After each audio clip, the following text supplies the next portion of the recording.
All right, welcome everyone. Holding by the Noahide laws. Again, want to welcome everyone. Welcome everyone over here. And we spoke last week. We spoke about the month of Adar, and we spoke about Passover. Right? We spoke about the connection between that and Adar and Passover in the month of Nissan. Now we're going to speak about Shavuos and Tisha B'Av and what the customs are for mourning the Beis Hamikdash, destruction of the temple, and see what the connection is. What the connection is for Noahide. So, next important holiday is Shavuos, which is on the 6th of Sivan. Shavuos commemorating and giving to the Torah on Sinai, right? What we call Zman Matan Torasenu, time of the giving of the Torah. Now, for Noahides, there's an important connotation, but obviously not the same. Certainly for Jews. And then we're going to see how Shavuos in the remaining holidays, we're going to see how it fits in, or maybe it doesn't.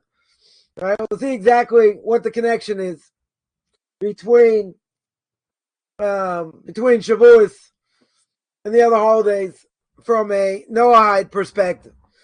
So, again, when we look at Mount Sinai, there's a relationship between God and man. God created man. What was God's expectation? What was his hope? Right? He had a lot of hopes over here. A lot of expectations. But he gave man free will. And we're the only being in the world, in the universe, that has free will. Animals, programmed DNA. Trees, plants, the oceans, grass, all these things. They're programmed. Man has free will. So man can also do the wrong thing. Can go against what God wants. Can disappoint God, so to speak. Right? As well as to please him.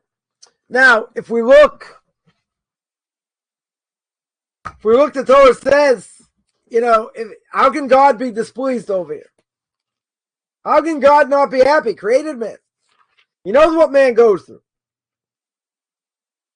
Right? And what does the Torah tell me? Genesis chapter 6, verse 6. It says, Hashem reconsidered having made man on earth. And had heartfelt sadness. Then he says he's going to blot out man, right? He's going to bring the flood and all that. So what's going on over here? Doesn't God know the thoughts of man? Doesn't he know what it's going to be? Right? Doesn't he know what man's going to do? Potentially. How can he have sadness? Right? How in the world can God be sad? Doesn't he know? He knows. But he obviously wants man, to make the right choice. Right? But we can't say God doesn't know. So Rashi there explains that, one of the Roman generals asked one of the rabbis exactly this question. See, they were a lot more religious back then. So they asked the same question. How can it be? God has regret. You're God. How can you have regret? Have remorse? Right? So what was the answer? The answer the rabbi answered back was, well, have you ever had a child? He said, yeah. He said, well, what did you do when the child was born? He had a big party, gave out cigars, the whole 9 yards. The rabbi had very good. But don't you know the child eventually is going to die? You know the child's going to die. So what do you think about that? How can you be so happy knowing that, the child's going to die in the end? But the answer is, well, when the child's born, I'll be happy. Right? And if he grows up and God forbid dies, then I'll be sad. So same thing. God knows man could do terrible things. God knows man can do good things. Right? The reality is, but God knows. So if he knows, man can eventually go against him, spit in his face, Coffman's language. So what would we say? So we say, but God knows. He knows what's going to be. It's not a question of remorse. Right over here. God will be happy when man does the right thing. God will be sad when man does the wrong thing. But it's not like God doesn't know. Right? So we're the only ones that have free will. We can do the right thing, we do the wrong thing. So we're going to look over here.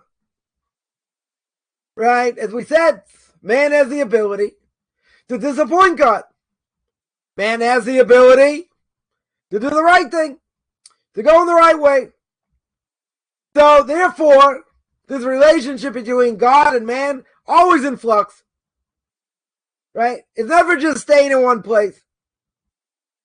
Because man provokes, God responds. Or the other way around. God provokes, man responds.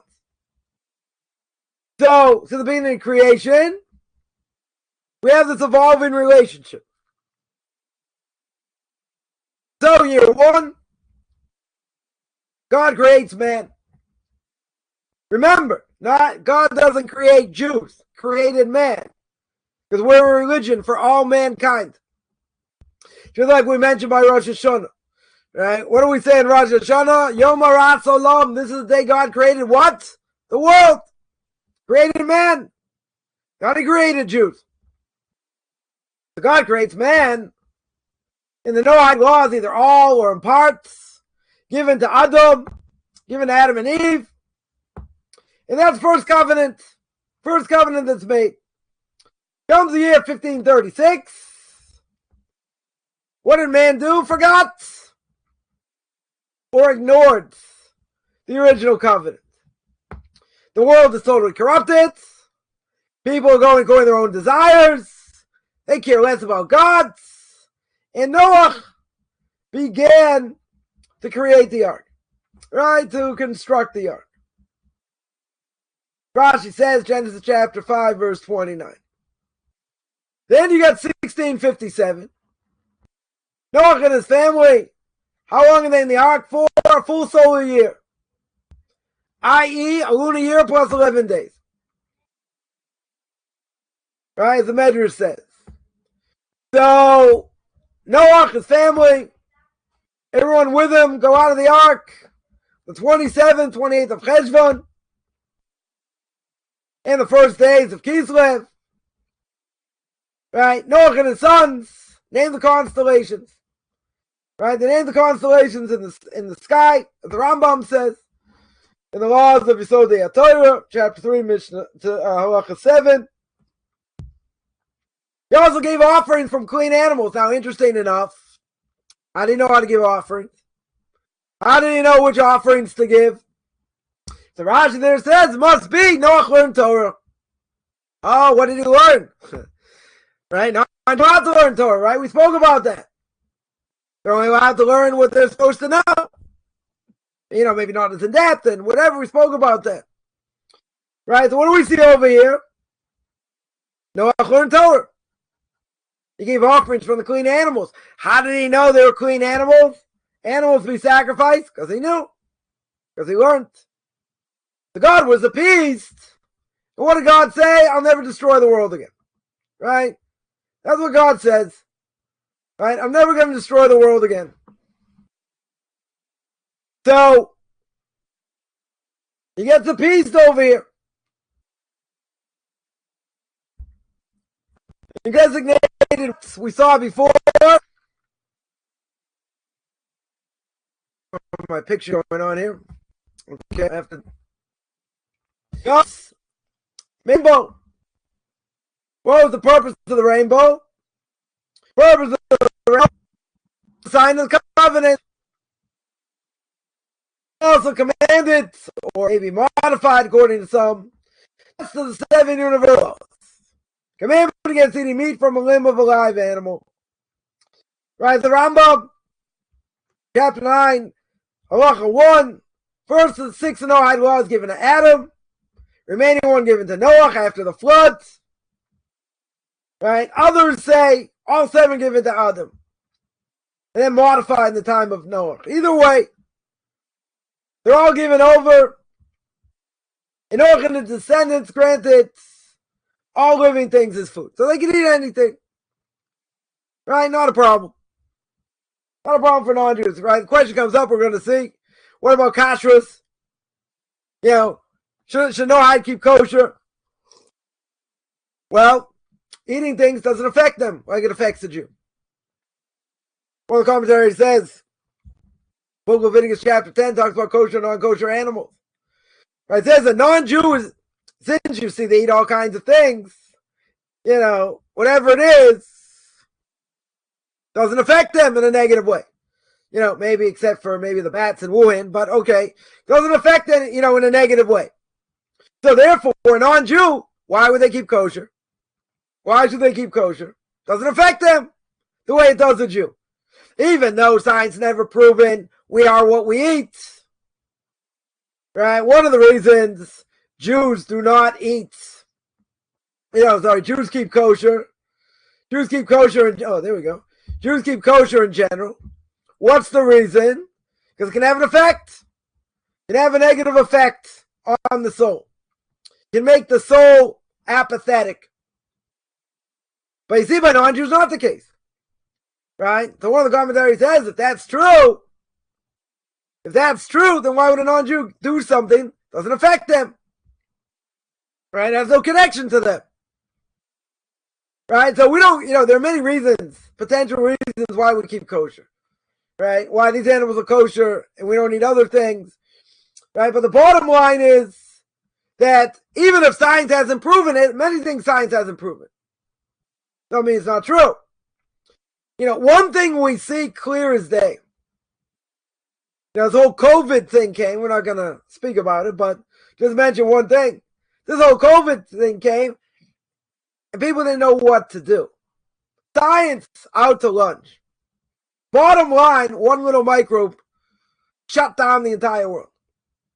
You can tell me, shut down one part of the world, okay? One country, one area.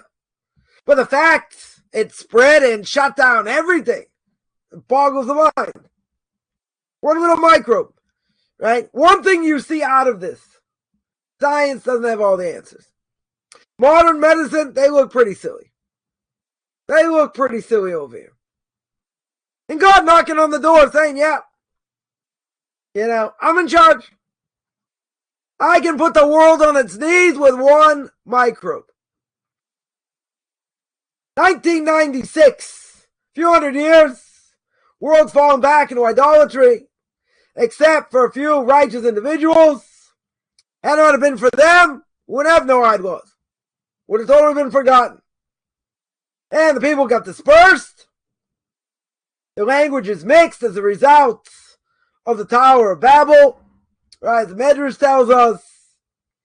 And just as a side point, anyone who wanted to join Abraham at this time, when Abraham came on the scene, they could have joined. The Ramchal says in Derech Hashem. He says in the way of God, they could have joined, but God had mercy.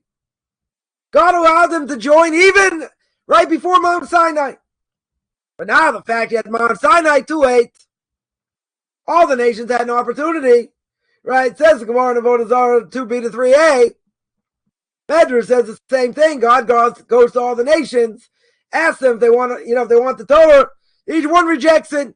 Edom, Esav rejects it. Yishmael, the Muslims, the Arabs, they reject it. God goes to all the other nations, comes to the Jews, says, you want the Torah? They say, sure. Want to know what's written in it? Not 7 Ishma. We're going to hear them, we're going to do. Doesn't matter, we'll keep it. We'll do it. So now, after the giving of the Torah of Mount Sinai, non-Jews can say, I want a part of it. Okay, great. You want a part of it. Tremendous. So, you have to go through conversion. You don't have to. If you don't want to convert, we have the Noahide laws. Right? But it's too late. By this time, it's already too late. So either you got to convert, or you hold by the Noahide laws. So this was a time Abraham recognized God's complete unity. The Medrash brings this down. But then Abraham rejects idolatry earlier. So there's no discrepancy whether at the age of 3, the age of 30, of 40. When he came to this conclusion of 40 or 48, whatever it was, that he had a fully developed recognition of God. As the Rambam speaks about laws of idolatry, chapter 1, Mishnah 3. In any case, Abraham recognized God. Remember, everything was steeped. Was steeped in idolatry. Everyone had their pocket God. Here's Bob. Don't leave home without him. Right? So they say to Abraham, Abe, you ever seen God? Has he ever spoken to you? No. So how do you know? He says, I know there's a world of design. And he convinced the masses, convinced tens of thousands. Believe in one God. Right? He learned with the men, Sarah learned with the women, converted a lot of people. So God recognizes uniqueness. Right? So the Ramchal says over there in Derech Hashem, he says Abraham is the pillar. Right? He's really the main source. He's the main source over here. Everyone else, Yitzhak, Yaakov, they came through Abraham. Right? They came through him. Right? So he's like the trees, and they're the roots. They came through him. But he fought against the world. That's why the Torah calls him Avraham HaIvri, which everyone misinterprets. Oh, Abraham the Jew. Really? Was he Jewish? No question the patriarchs were Jewish or not. We mentioned, right, that they, kept the Torah before it was given, whatever exactly that means. Right? But he wasn't Jewish yet. That's the whole question, what the patriarchs were. Were they Noahides? Were they Jewish? Right? A lot of questions. A lot of questions about that. Comes the year 2018. God has a special relationship with Abraham. Right? The world falls deeper and deeper into idolatry and immorality. So God makes a new covenant. Who do you make it with? Abraham alone. Doesn't make it with anyone else. In that year, that's called the Brisbane of Basarim, or what we call the covenant of the parts. That is made with Abraham. Then what do I have? Then we have 2048. You have the covenant, circumcision. Abraham's 100 years old. God saves the best for last. Says, Abe, I got another thing for you to do. Yeah, what's that? Circumcision.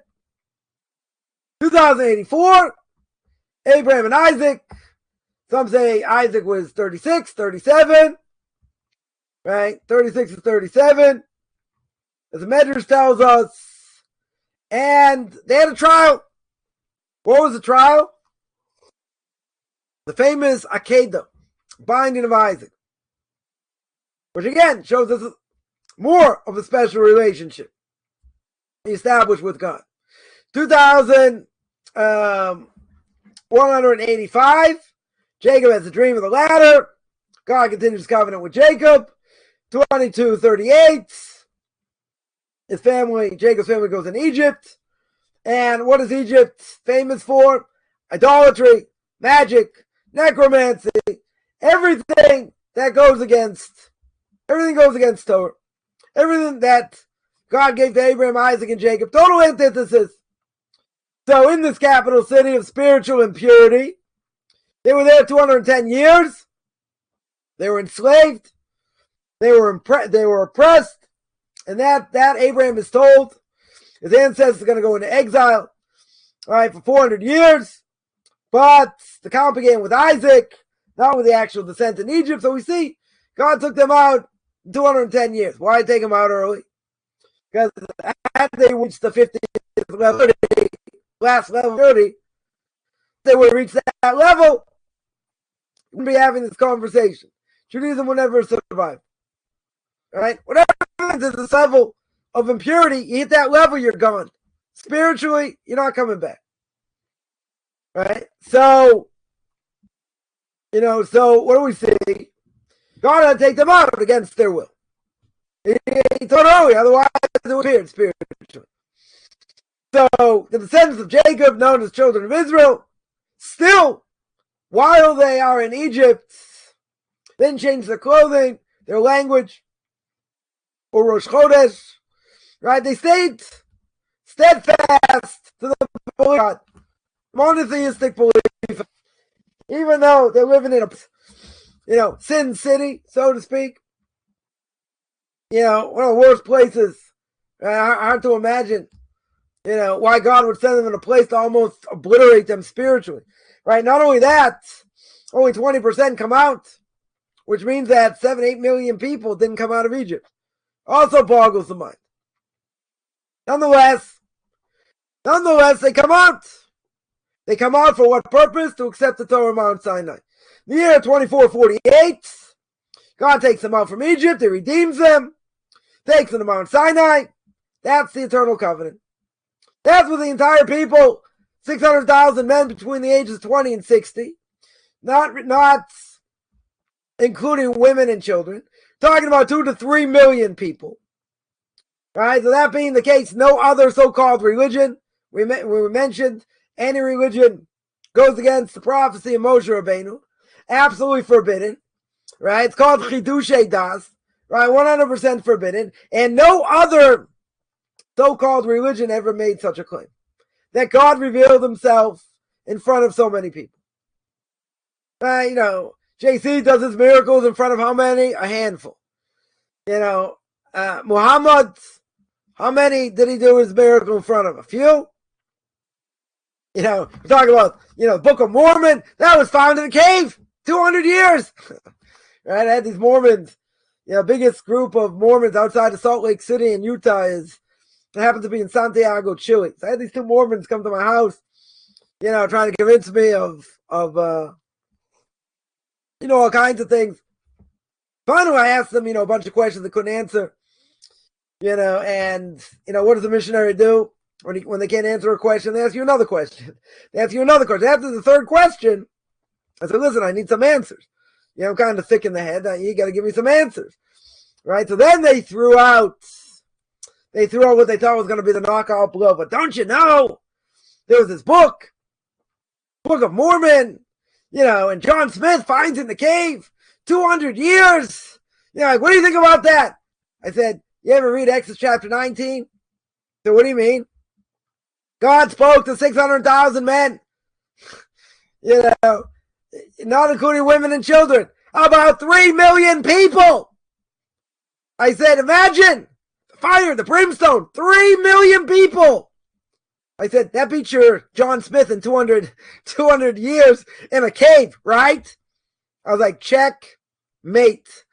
They're like, wow, it's so interesting. I was like, that was it. Got rid of him. Right? The point is, God established, why did he take him out of Egypt? To establish this eternal covenant with the entire nation. That's why I mentioned that. 3 million people, give or take. So, Israel was God's primary concern in Mount Sinai, but wasn't the only concern. Right? Because at the time of Mount Sinai, what happens, the rest of the world has nothing to do with Noahide laws. Nothing. They seem to abandon them. Israel, the Jewish people cling to God, cling to their faith. But God took no hope in the future of his creation. Look what he did. Imagine he took out the Jewish people, took them from a slave mentality in order to see God face to face on Mount Sinai. So it's brought down. First time that God spoke, they all died. Brought them back to life. Second time, same thing. So difference of opinion whether that happened 10 times with the 10 commandments or was only the first 2. And the people said to Moshe Rabbeinu, listen, we can't handle this. It's too strong. You tell us what he says and we'll do what he says. So imagine, yet they have the slave mentality. They, one reason potentially they have to go into Egypt is to serve a flesh and blood king in order to know what the king's is. One possible reason. And Moshe Rabbeinu, the first king of the Jewish people, had to learn kingship. Where did he learn it from? From Pharaoh himself. So God takes this group of people, with a slave mentality, takes them out, and look what he does. It makes them into a great nation. So he sees the opportunity over here as well to reaffirm the Noahide laws because they're in disuse. And he commanded them anew. So what do we see? From Mount Sinai onwards, what's God want? He wants Jewish people to keep what they're supposed to do. And he wants the Noahides to observe. He wants non-Jews to keep the Noahide laws. Right? Now, why? Well, wouldn't we say because they were passed down, they were given to Adam and Noah? No. Because now where are they being reaffirmed? They're being affirmed by Moses at Mount Sinai. So now the Noahide laws are bound up with what? Bound up with interpretation, within study, and they're given to the Jewish people of Mount Sinai for us to teach the non-Jews. Right? You know, someone asked me today, interesting, someone asked, you know, where are we supposed to learn? If we have a question, this is a JIT, what I would call a Jew in training. We ask the question, you know, what are we supposed to do? You know, if we have a question, let's say, you know, about COVID, we're going to speak about COVID, about, you know, let's say vaccine or not, you know, who are we supposed to trust our questions with? And what's the answer? The rabbis. Right? No question, because the Torah tells me in the book of Deuteronomy, you got to listen to the Kohen. You got to listen to the Kohen, the Levite, in every generation, even if they say left is right, right is left. An obligation to listen to them. Right? So that was the answer. How non-Jews going to learn? Right? They're going to study. As was revealed and entrusted to the Jewish people of Mount Sinai. So it was given over Mount Sinai as well as the oral law, to understand what the laws mean. Because obviously you need a running commentator. We understand that's clear. Because without a running commentary, none of the Torah makes sense. Right? I shouldn't say none, but like 80%, you know, of the Torah doesn't make sense. You know, in general. So the 7 Noahide laws, again, an umbrella. There are many other laws as well, probably, I don't know, 65, 70, let's say. So they were commanded in the world at the time of Noah and Adam, but there was a relationship. They can't say, oh, God, you know, God, we're the chosen people. True, but God doesn't have a relationship with everybody. He has a special relationship with us, but he also has this evolving relationship with man. And when was it finally solidified? Mount Sinai. So Sinai is the original purpose, motivation for keeping the Noahide laws, i.e., another covenant. Got another covenant here. Right? There was this ongoing process, solidified at Mount Sinai. And this is what the Rambam says in the Laws of Kings, chapter 10, Mishnah, Halacha 11. All who accept the 7 mitzvahs and are careful to observe them, they're called Mechasidei Umos HaOlam. They're pious people of the world. They have a share in the world to come. So, provided you accept them and observe them, because they're commanded to them by the Holy One in His Torah, reaffirmed by Moses. But someone who observes them based on intellectual reason is neither called Ger Toshav, as we spoke about, or Mechasidei Umos HaOlam, again, of the pious people of the world. You're rather one of the wise men of the Gentiles. Now, I'm going to just throw this out there, have a little bit of fun here. And that is, how many people out there today, Noahides, that's why we're doing these classes, how many Noahides out there realize their obligation to keep the Noahide laws is because God gave the Torah Mount Sinai? Right? If you go through the Gemaras in Sanhedrin, speak about the Noahide laws, non-Jews will say, "Hey, I didn't know about sorcery. I didn't know about putting 2 plants together." Right? So if you go through those Gemaras over there, I would say 95, 98% of the non-Jews totally knocked out. The other 3% or 2% that are going to be left, the Rambam here knocks out. Because what does the Rambam say?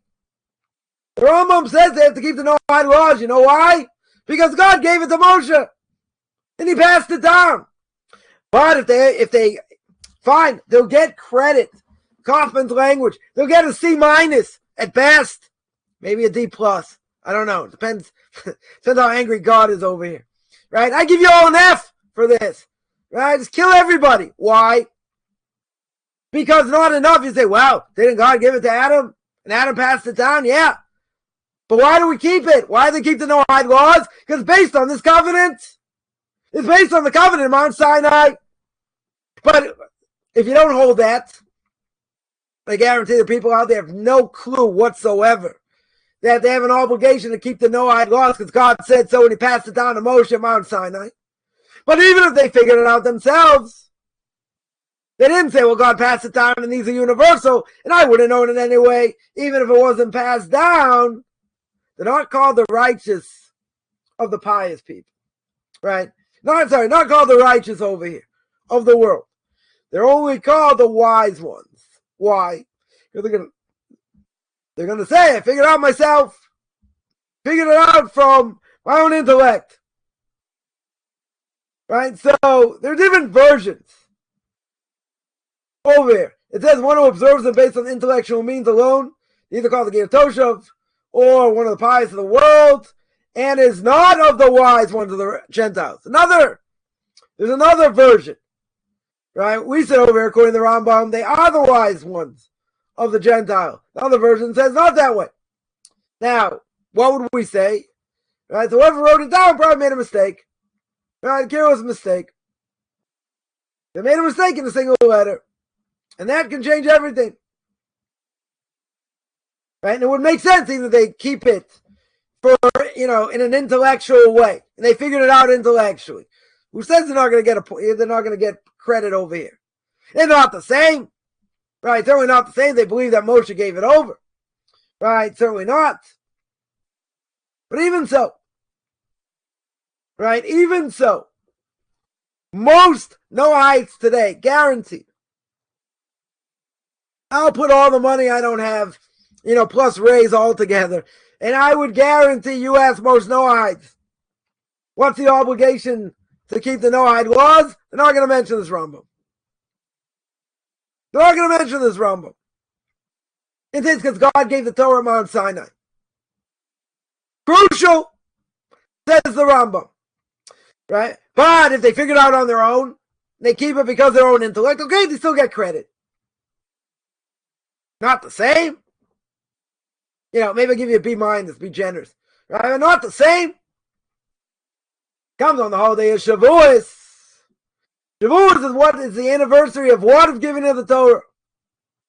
So what do? We renew our obligation of observing the Noahide laws as well. Accept them anew. Celebrate the fact God affirmed them when? Mount Sinai. Now, we mentioned before the mission of Rosh HaShanah. There's 4 junctions the world is judged. Passover for grain. Shavuos for fruits. On Rosh Hashanah all pass. Form like sheep of the flock. Again, everybody, Jews and non-Jews. As it is written, Psalms 33. He forms their hearts as one, understands all their deeds. Sukkot, the world is judged for water. So Shavuos, we said before, was it judged for fruits. So what do we pray for? Produce. Produce of the trees. So Shavuos already came. It also begins the nighttime before, like every holiday. There is a custom, decorate the synagogue with greenery and flowers.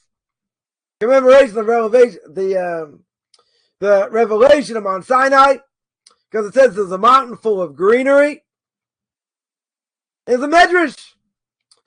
Medrash brings down what can the evening or the revelation of Sinai, what can it be compared to? Compared to a king who has a garden overgrown with thorns.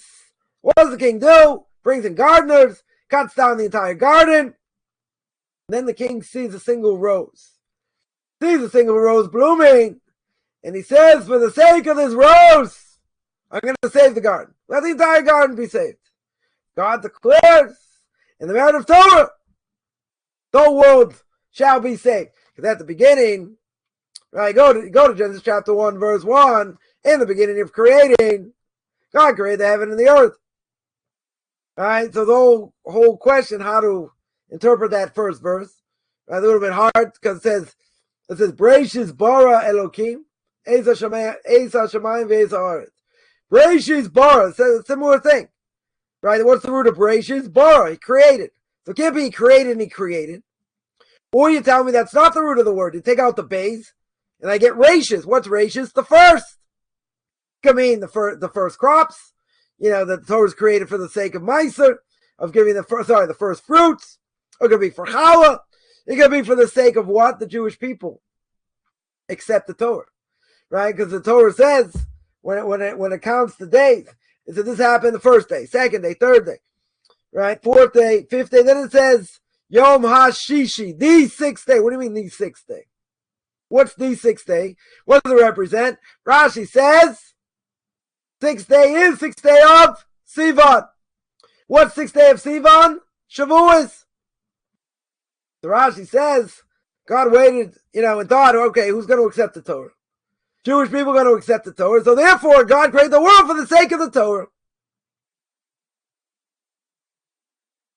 Right? And the merit of Torah, that's the point. The merit of Torah, the entire world will be saved.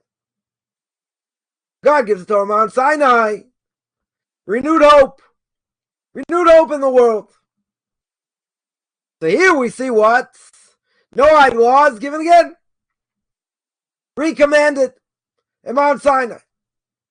So now, a Noahide place of worship, because this applies to them as well. So for the holiday, they can also do with the measures. Right? They can also do like that. Because the anniversary of God's affirmation of Noahide laws to the world, what should the Noahide do? They can affirm the Noahide laws. Now let's make clear, before I get into trouble here. Do they have to do it in front of a rabbinical court, in front of a Beis Din? No. But if they want to affirm it in front of other people, they can. If they want to say it in front of themselves, they can. Probably better to say it in front of a witness, or some witnesses. Right? So as we mentioned, this acceptance doesn't require a Beis Din or witnesses. It can be done personally, individually, no set text.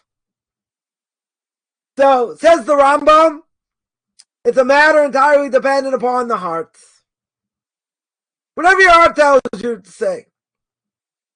But if a person wants to make a declaration, a public declaration of faith, you can say like this: I accept upon myself the 7 commandments, the children of Noah, including the general specific prohibitions of idolatry, murder, theft, sexual immorality, blasphemy, eating of flesh torn from a living animal, and general specific commandments to establish a system of justice, law courts, as commanded to Noah, Adam, their descendants, by the mouth of the Holy One, creator of the universe, as reaffirmed, transmitted by his servant Moses at the giving of Torah at Sinai. Nice declaration. So, a person can certainly say that, not a problem.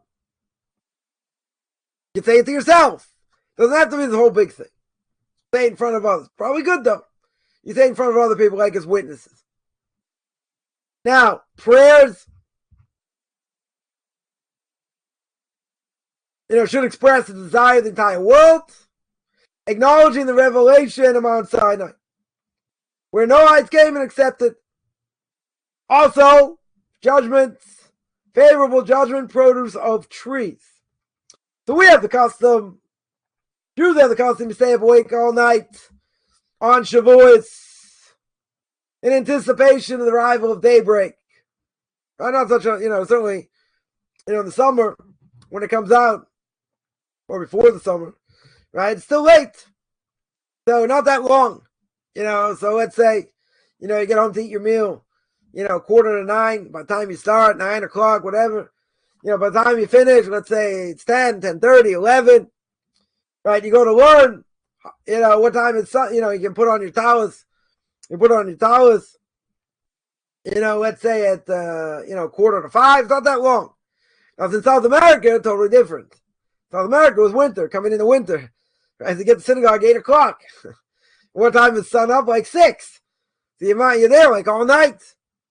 Right? That's like all night. Here's only, a number of hours. Imagine if you're, in Norway or these places where, you'll have like an hour. Not even. Right? The sun barely goes down.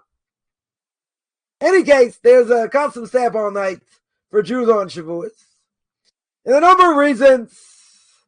The Magen Avram brings down from the Zohar, that the early pious ones to stay awake all night on Shavuos, learn Torah.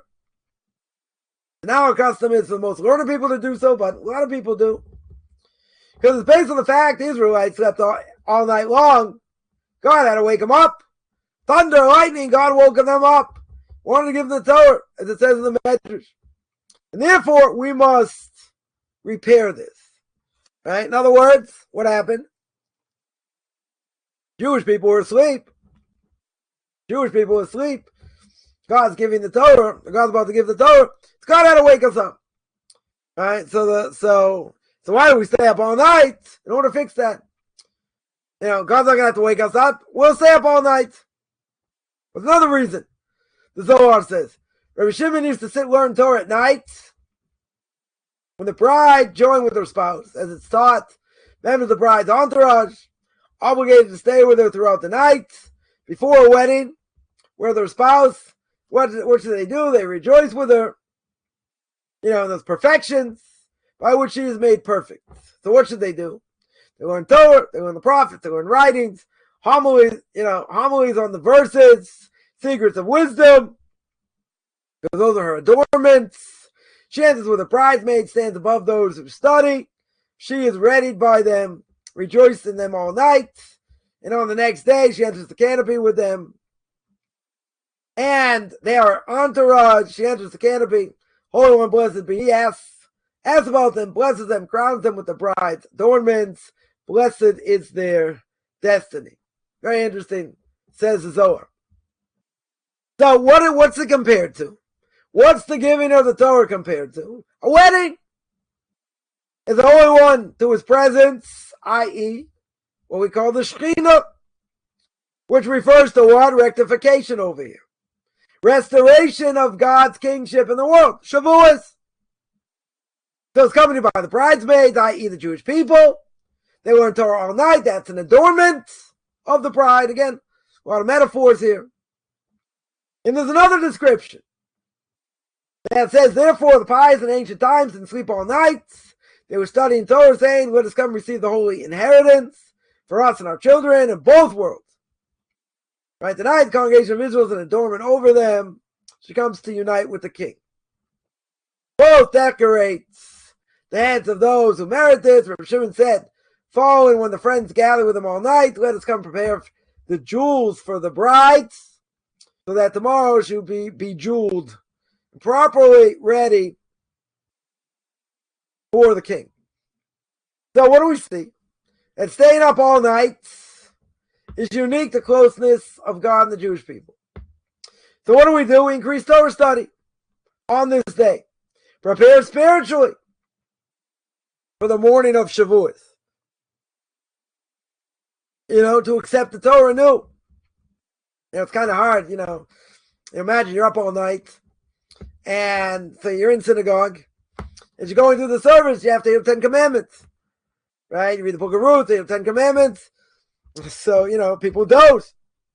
It's hard, it's not so easy to stay up all night. Right? They're going to say it defeats the whole purpose. Here, they're reading the 10 Commandments. Other things, like half asleep.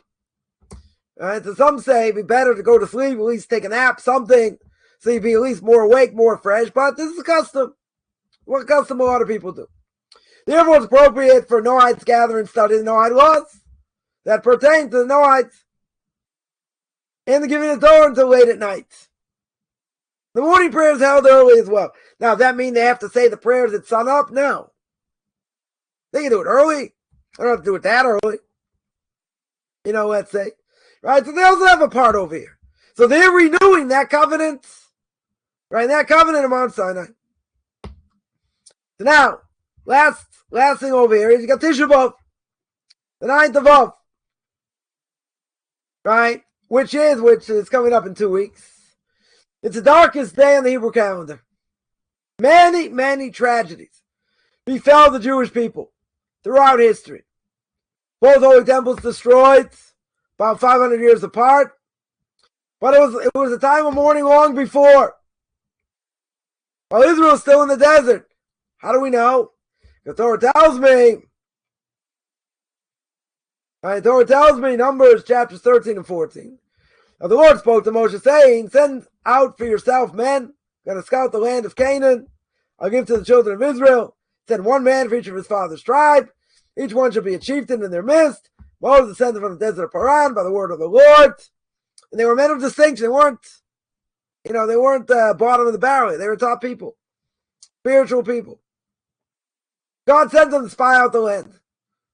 Right? They returned from scouting the land at the end of 40 days. They brought back a report, right, to the entire congregation, showed them the fruit of the land. They spread an evil report about the land that they had scouted, telling the children of Israel, "The land we passed through to explore, the land consumes its inhabitants. All the people we saw are men of stature." The entire community raised their voices and shouted, and the people wept on that night. It's like, God, you're going to send us to this place? Hard enough we're in Egypt. Hard enough we're in the desert. Now you're going to send us to a land we're going to get swallowed up? Like, what's going on? So what happened? God got a little bit upset. God said, when the people were crying, "Since you have cried on the night for no reason, I'll give you a reason." Because of the Lashon Hara, the bad speech, the evil speech that was perpetrated on this day, right, against the land of Israel, the 9th of Av designated as a day of sadness for all future generations. Basically, God says, "Oh, you want a reason to cry? I'll give you a reason to cry." That's going to be for all future generations. Now, what are the observances over here? The 9th of Av, day of mourning, as we said, not only for the temple, but all these tragedies. Now, even though there's a Holocaust Memorial Day, been established over the years, we don't observe it. We don't observe it. We don't have a day of mourning just for the Holocaust. There are a lot of other tragedies that happened. I mean, the Holocaust is the closest thing we know, but there are other tragedies. Many other tragedies happened. I think both world wars started on that day. Jews expelled from Spain. I mean, a lot of terrible things. So we remember the Holocaust along with other tragedies on Tisha B'Av. Because Tisha B'Av is the root, the source of all the tragedies. That's why some people, on Tisha B'Av, while they're fasting, they'll read Holocaust books. Why do they read Holocaust books? It's the only thing we really have a connection to. It talks about utter destruction. Right? You read these books, you feel like a piece of dirt exactly the way we should. That's the mentality we should have. So we fast, Jews fast from sundown till after sundown. Gather in the synagogue, we recite Lamentations, we say these penitential prayers, we say the book of Lamentations. And then there are other observances of mourning, right? We don't greet each other on this day. They don't wear leather shoes. We don't bathe. I really, during the 9 days, we really shouldn't bathe, but, since it's hot, a person can take a shower, but it shouldn't be too hot. Shouldn't be for enjoyment, just to get in and out, just get clean. So Noahides don't share this tragic history, right? They're lucky. They didn't have to go through what we've gone through. So the meaning of the day, they don't really relate to. But they do have a share in what's the most fundamental concern over here, destruction of the temple. So even though, now, someone's going to say, come on, who was that entrusted to? The temple's entrusted to the Jews. Right? It was benefit for the entire world. Non-Jews could bring sacrifices there. That we've seen. Right? The sages tell us in the Medrash, the nations of the world had only known how much they needed the temple, they would have surrounded it with armed fortresses to protect it. Right? If they would have known. So Noahides, if they want to fast in mourning for the temple, they could do so. Right? But really, a full day fast, they don't have to. No question. If they want to, it can be a half fast, let's say sunset until noon. Let's say. And they could compose, recite penitential prayers upon the destruction of the temples. And, they should have some sort of relationship, with the destruction of the temple, with the temple itself. What do we call these penitential prayers? These laments, as it's called, kinos. Right? Again, it's all about destruction. It's all about destruction of Jews, right? The Jewish people. So that really only applies to us. So Noahides can compose their own. That wouldn't be an issue. And they can also recite them at night and the morning. It was part of morning prayers. Also, it's very important to recognize the importance of what the Beis HaMikdash, what the temple was. That, God should right the wrongs of the world. A lot of tragedies, not just, destruction of the temple. And all these other tragedies as well. But if you read some account of what happened, absolutely horrific. What happened during the destruction of the temple. You read the book of Jeremiah, parts of Jeremiah. You read the book of Lamentations.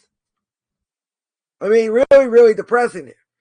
Right? And, no doubt, God will take care of business. He'll do what he needs to do. But it's still, it's still a sad day. Tremendously sad day. There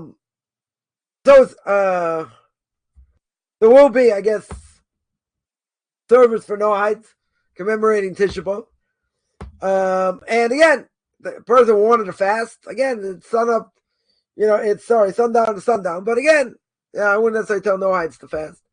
They want to fast half a day, good, right? But they should commemorate it. They should think about what it means. We don't have sacrifices to bring today. We don't see God's presence. We see God's hiddenness within hiddenness. There are many things we don't see because the temple doesn't exist. Right? So, we sit on the floor because, for a certain time, certainly during the day, at night, you sit on the floor, you don't sit on a couch or a low chair, until midday the next day, halachic midday. Right? It's mourning. That's what mourners do. And sometimes we sit there and we say all these kinos, all these penitential prayers that make us feel pretty bad. And sometimes maybe we'll shed maybe a little tear. You know why a person may cry? Because we don't know what we're missing. We don't know why we're crying. A lot of things, though, we miss that we don't have. The main thing is God's presence. Because what's the only thing we have left of the temple is that western wall, is that outer wall. Pretty amazing. That stayed intact. I know the Arabs keep digging underneath it, so who knows what it's going to be. But in general, it stayed intact throughout all the wars, the Crusades, and all that. That's all we have left. And a person, you go downtown, and you see how people act and this and that. We know why we're still in exile. And we still feel the exile even here. Because we don't see God's presence. That's something we're severely lacking. Right? So, non-Jew wants to, you want to read Holocaust books, you want to read the book of Lamentations, you want to read, in Jeremiah, when Jeremiah speaks about the destruction, all that, that's good. Put you in a frame of mind. It's a sad day. It's supposed to be a sad day. Right? Not just, we're not eating, we're not drinking. Interesting story. The famous story with Napoleon. Napoleon once walked into a synagogue. I don't know exactly what he was doing in the synagogue. But he walked in the synagogue, happened to be on Tisha B'Av. And he saw all these Jews sitting on the floor. So he asked them, he said, what's going on? Why are they all sitting on the floor and weeping and wailing? And he said, so they told him, they're crying about the destruction of the temple. So, wow, when was that? I was like, yeah, if you 900 years ago, 1,000 years ago, more.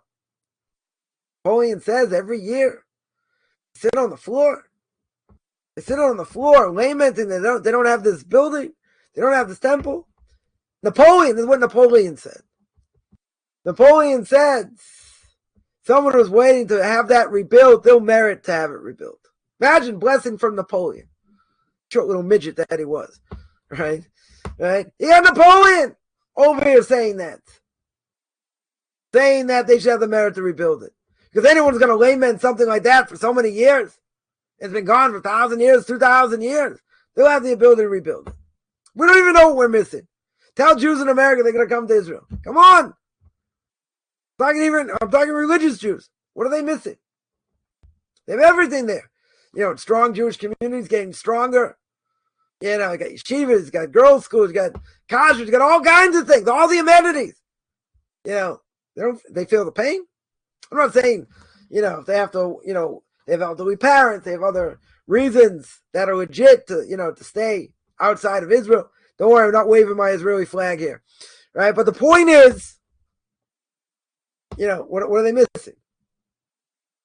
They give a little bit of kvetch that they're not in Israel. Don't miss it. Because, they're living in the lap of luxury. Not saying everybody has it easy. Right? No question. But come to Israel, it's not an easy place to live. Right? It's certainly one of the most expensive places to live. Right? No question. But, I had somebody once tell me, said, yeah, coming back to Israel when the Messiah comes, come on. It's cold in the winter in Israel. A lot of drafts. You never feel warm because no one ever heats up their whole house because, it's expensive and you never get warm. So I said, okay, so you wear another sweater. So the person kept going on and on. So I said, if you merit to come back, when the Messiah comes. Right? I said, if you would merit such a thing, you're not going to care it's cold. You know why you're not going to care it's cold? Because the evil inclination gets destroyed. We're all going to be doing Ratzon Hashem. We're going to be doing God's will. So I said, if we're all going to be doing God's will, you're not going to care if it's cold or not. The person said, I'm not coming. Right? I'm not interested in coming. Okay? Sometimes you can't take the diaspora mentality, out of somebody there. But that, people don't miss it. People aren't, are they really waiting for the Messiah to come? It says, even if he tarries, what does it mean? The Rabbi said, you know what it means? It's like you have an important appointment. 9 o'clock, someone's coming. Important person's coming, 9 o'clock. That's what it means to wait. Not just, I'm just waiting, if he tarries, whatever. It means I'm waiting for an important guest. Waiting for that time. How many people are really waiting? Going through life, whatever it is. What to think? Oh, temple could be rebuilt, this, that. They don't know what they're missing. Fine. They'll sit on the floor, they'll lament, about the destruction and whatever, feel like a piece of dirt and all that. It doesn't resonate. Doesn't resonate. Because you got everything where you are. We don't know what it's like to have God's presence revealed. We have no idea what that is. Outside of Israel is worse. Because the hiddenness within hiddenness is 10 times worse. Here, it's easy to see God's hand in things even though it's hidden. Because we're surrounded by, all these Arab nations that want to, dump us in the sea. So, it's easier to see, in that sense. But it's still hidden within hiddenness. Anyway, that's the idea about Tisha B'Av and about the 9 days and about mourning, and the connection, whatever, in Shavuos, and the giving of the Torah Mount Sinai, the connection to Noahide. Yeah, any questions on any of that?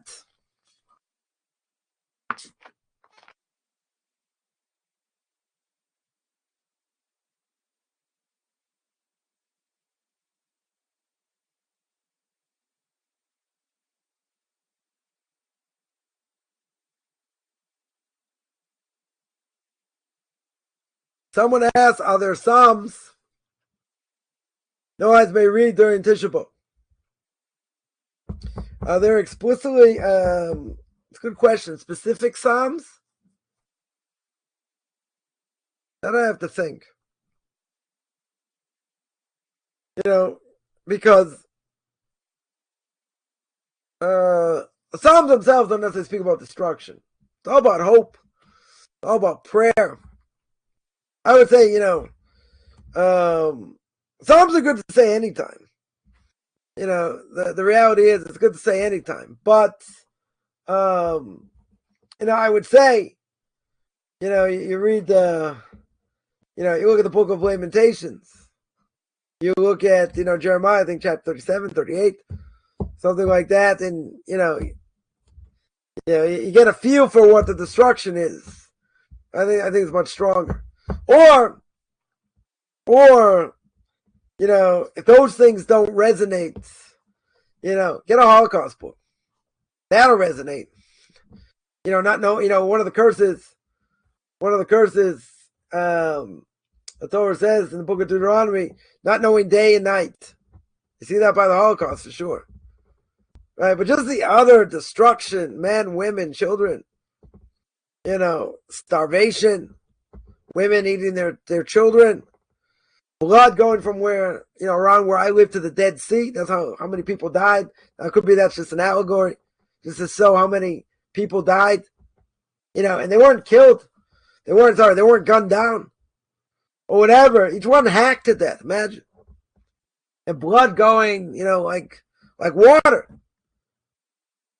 So if that's accurate, what the Talmud says, meaning that, where I live, here in Beitar, and, there was blood, there was so much blood, rivers of blood going to the Dead Sea. Now, unless things changed over time, Dead Sea is a good couple hours from here. Good hour and a half, something like that. So if they were near each other, okay. If they're not near each other, just telling you, there's a tremendous amount of blood being shed over here. No question. Someone asked, in the order, there are two prayers. As Ray here says, you may consider. One is prayer for the country and leaders, prayer for Israel for the same thing. Okay. Any other questions?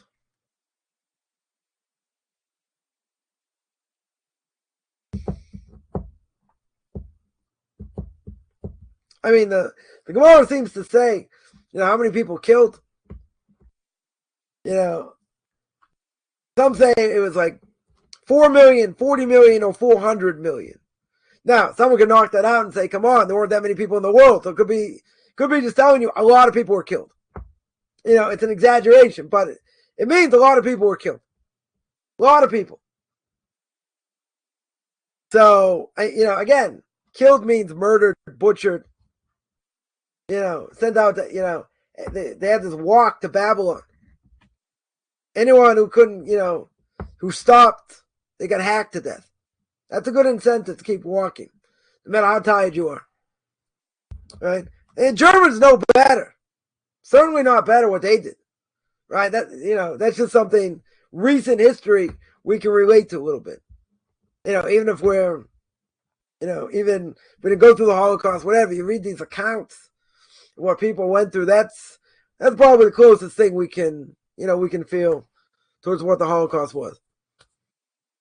Yeah, any other questions? Ray mentions that peace and strength are morals for our leaders. Yeah, Halavai, they would have morals. But the morals are a thing of the past, I think. If you don't have a moral compass, right? Like we say, if you're on a boat in the middle of the ocean without a motor, all you have is a rudder. And you throw the rudder overboard, what happens? The boat goes wherever the wind takes it. That's morality. Morality is relative. People have morals today. Halavai. I'd love to see it. I'd love to see it. The only question is, people are doing whatever they're doing and getting, trying to get away with what they can. They got caught, this, that. Okay. I'm not saying everyone's dishonest. Certainly not. But if you don't have a moral compass, what's keeping you on the straight and narrow path? Nothing. Absolutely nothing. They're gonzo. Plenty of people are outright crooks. They lie, they cheat, they steal. No morals. No morals.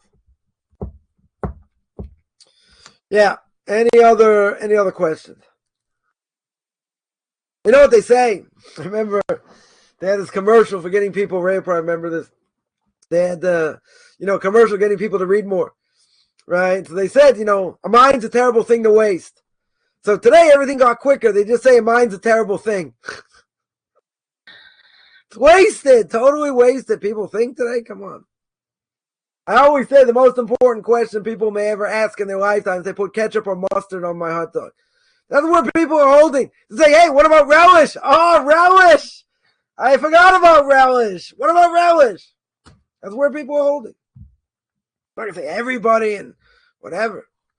Right? But yeah, it's kind of pathetic out there.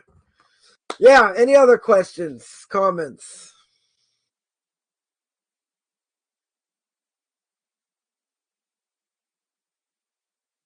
Yeah, I would definitely agree. President, Vice President, he's sinking fast. We'll see if he makes it through. That was the whole question when he started. He's gonna make it through, live through office. I don't know if that's the question or not, but forget about morals. It's just going straight down. It's just, whatever. But, it's either him or Trump. So, see what obviously God wanted Trump in power. I'm not going to necessarily speak about politics here, but, God wanted him out of power. Okay? Put this guy in for, I don't know. We're still the ones who voted for him. Yeah. Yeah, the ones who almost, burned down every city in America. Yeah, whatever. So, whatever. A lot of, leftists have their way. Who knows? Who knows how bad it could get? Yeah, I'm just saying morally. Someone was telling me Massachusetts, where I grew up, I think second, third grade already, starting to speak about gender issues. That's insane. That's totally insane. Got to figure out which bathroom to walk in. I mean, that's just ludicrous. When I was growing up back in the day, what was the biggest thing? That's how one of my class had a rat tail. I had like a little ponytail and had an earring. That was like a huge thing. That was a huge thing. Nobody had tattoos. Who had tattoos? Way back when. Sailors and white trash. That's who had what tattoos. Everyone, their mothers had tattoos. And say, well, tattoos not so bad. Plenty of worse things out there. True? Craziness. Craziness. America just eats itself up. Yeah, any other questions?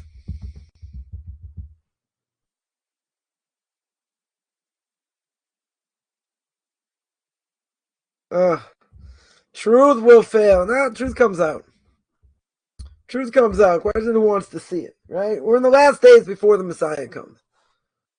People have the ability to see, they'll see. If they don't want to see, they want to be blind, okay? Right? Because we mentioned many times, what does the Gemara say? Gemara says you want to go on the right path, God will help you. You want to go on the wrong path, God won't stop you. So, a person wants to worship cows in India, okay? If you want to believe in JC, totally brainwashed and, and not thinking and all that, okay. Their choice. 100% their choice. But they make the bed they're lying. Right? 100%. Like I said, I grew up in Massachusetts. If I want to become an Orthodox Jew, I'd be a diehard liberal.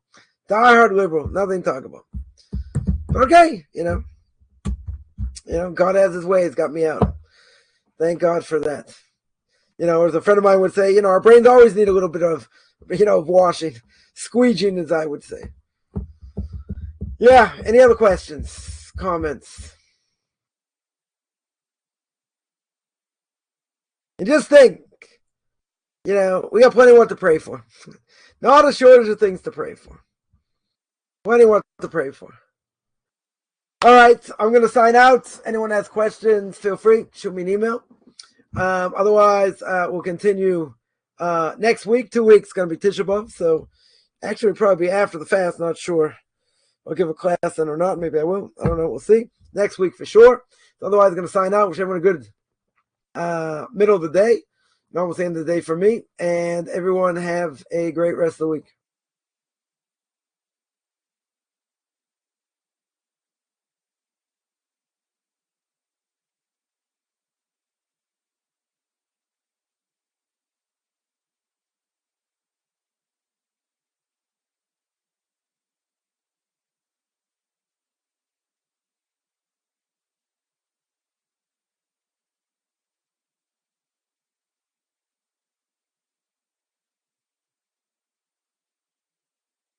You are currently the only person in this conference.